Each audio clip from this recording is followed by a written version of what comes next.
अभी मुर्गा आएगा नहीं।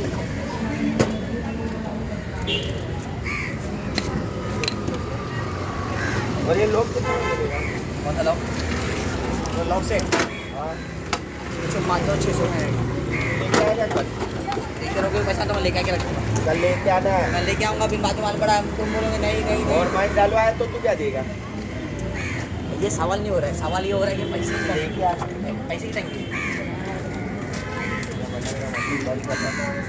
इस पर वीडियो बना